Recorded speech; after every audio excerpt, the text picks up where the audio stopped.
She stopped playing tennis in the second set. That is what actually happened, and I have been sitting with it for 2 hours. Somewhere around the change of ends after I won the first set, Amanda stopped trying to have a rally with me and started trying to end every point before it became one. And the moment she did that, I had nothing. No answer. Not a partial answer, not a slow adjustment. Nothing. 4-6, 6-4, 6-2. I won the first set and I lost the match. And the reason is that my entire game needs a rally to exist, and she took the rally away. Everything I do requires information, and information requires time. I have said this in different words all season, and people write it up as tennis intelligence and court IQ and all the phrases that sound like compliments. It is not a compliment. It is a description of a mechanism, and the mechanism has an input requirement. I need to see 3 or 4 balls from an opponent before I know what to do with her. In the first set, I saw plenty. That 20-minute game is where I got everything I needed. 13 deuces, 4 breakpoints saved, and by the time I held it, I knew what her backhand wanted, where she stood on second serve return, which side she went to under pressure. 20 minutes of information collected inside one game, and I used it to win the set.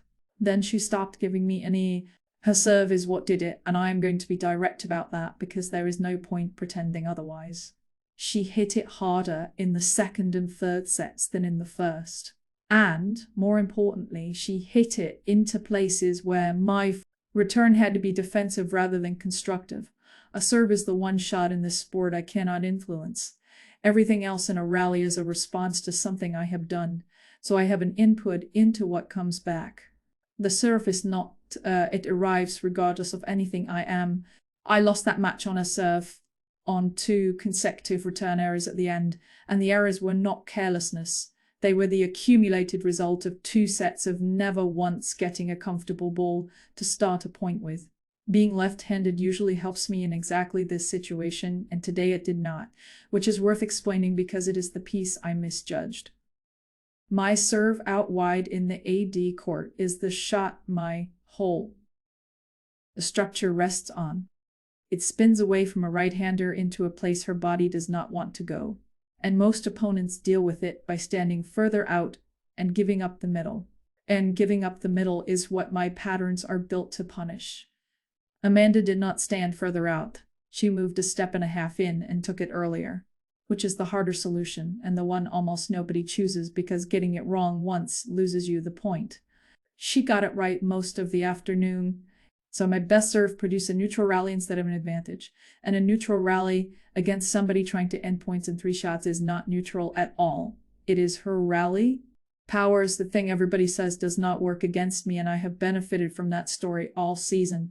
Naomi hit as hard as anybody can hit, and I beat her in 68 minutes.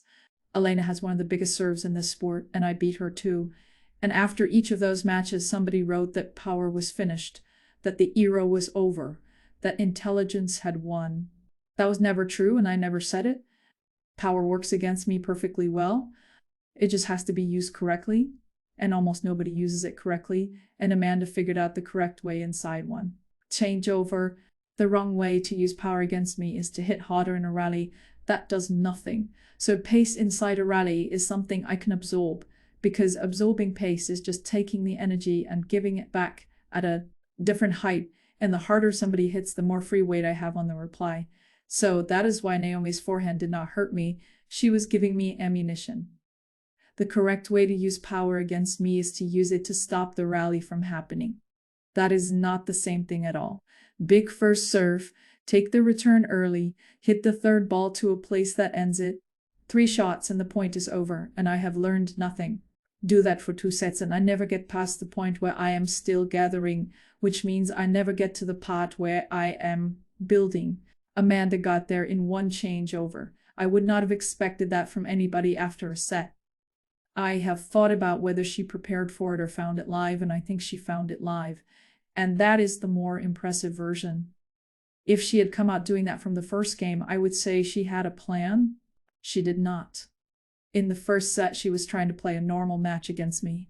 Constructing points, trading from the baseline, and losing that set is what made her change. Losing the first set is how she won the match. I did that to Jessica in Washington in reverse, and having it done to me 11 days later is a lesson I intend to remember properly. There was a moment in the second set at 3-2, my lead, where I could feel the match changing and could not stop it. I had held twice comfortably, and then she hit 3 first serves in a row that I could only block back. And the games started getting shorter, and shorter games meant fewer balls, and fewer balls meant I was reading less than I'd been reading 20 minutes earlier. You can feel your own information supply drying up. That is a strange sensation, and I have not experienced it before because nobody has ever cut it off. I was standing at the baseline in the middle of a set I was leading with the distinct feeling that I was becoming less dangerous by the minute, and there was no single thing to point at because nothing dramatic was happening.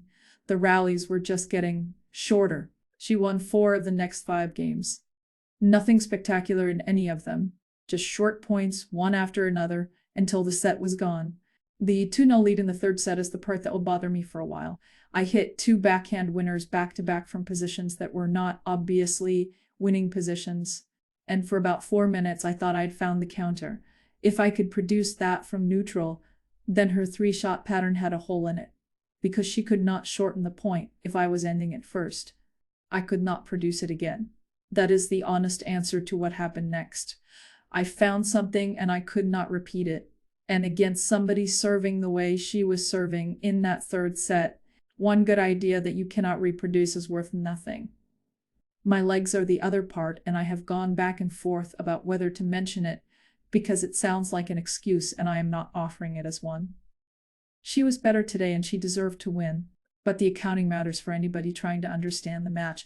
I won a title in Washington on a Monday, beating 4-seeded players, and then Toronto 2 days later, a 3-setter, another 3-setter with an ankle that rolled, and then a 4th round where I had nothing left. Then this 9 matches in 13 days before this tournament even started. Absorbing pace is not free. That is the thing people do not understand about what I do. It looks passive on television, like I am just getting balls back, and it costs more than hitting a winner does. Every ball I take early and redirect requires my legs to be in exactly the right place at exactly the right moment. And when the legs are 11 days into a stretch like that, they arrive a fraction late. And a fraction late means the redirect becomes a defensive push. In the third set, I was pushing rather than redirecting. Amanda would have felt the difference immediately, and once she felt it, she served bigger. Everything I have described is fixable, and none of it is a ceiling. That is the part I would say to anybody who watched this and concluded something about my limits. The problem today was not that I do not know what to do against a shortened point. I know exactly what to do. I have to serve better than I served, and I have to be able to hurt somebody on the return of a big serve. And both of those are physical things that were not available to me on a body that had been running for 2 weeks. There is a version of me at the US Open with a rest day between every match that plays that third set completely differently. I believe that, and I am aware it sounds like the thing every player says after a loss. The difference is I have already tested it. In Washington, I played 5 matches in 8 days and got better as the week went on, not worse, because the schedule there gave me enough recovery to keep the legs underneath the method. The method is fine. The method needs legs, and I did not have them tonight. The crowd stayed with me the whole way, and that is the part I will keep from tonight rather than the score. There were Filipino flags in that stadium from the first game, and they did not go quiet when the third set turned. 2-0 up, 4-2 down, 5-2 down, still going? A year ago, I played matches at this level where nobody in the building knew my name. Tonight, I lost a third round at 1,000, and there were people who had traveled to be there.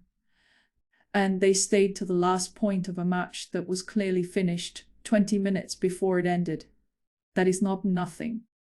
That is the actual measure of what the last 8 weeks did, and it does not appear anywhere on a scoreboard.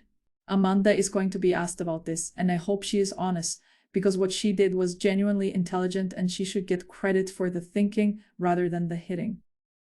Everybody is going to write about her power. Her power did not beat me. Her decision about how to use her power beat me, and the decision was made at a changeover sitting down after losing a set why somebody who realized the plan she had brought was not going to work. That is the same thing I do. She just did it to me first. I have watched myself do that to Ige, to Naomi, to Jessica, and today somebody did it to me and I did not have an answer ready. And the reason I did not have an answer ready is that nobody has done it before. Every previous opponent has spent the match trying to outplay me rather than trying to prevent me from playing. Those are different projects and only one of them works. My between points routine did not change tonight, and I noticed afterward that it should have. I look at the court between every point. Where the last ball died, which part of the baseline is warm, how the light has moved. It is the habit that has won me matches this season, because by a third set I know things about a court my opponent does not. That habit is useless when the points are 3 shots long. There is nothing to survey. The court barely gets used. I was gathering information about a surface in a match where the surface was not the variable, and I kept doing it out of routine rather than because it was helping. That is the kind of small thing you only see afterward. And it tells me the whole method needs a second mode. One for long matches where information accumulates, and one for matches like tonight where it does not. And I do not currently have the second one, so the scouting reports are going to change now. By tomorrow evening there will be 6 coaches in the top 10 with a note in their file that says shorten the points against Eala. And that is a problem I have to solve before New York, rather than after it. I already have the beginning of it.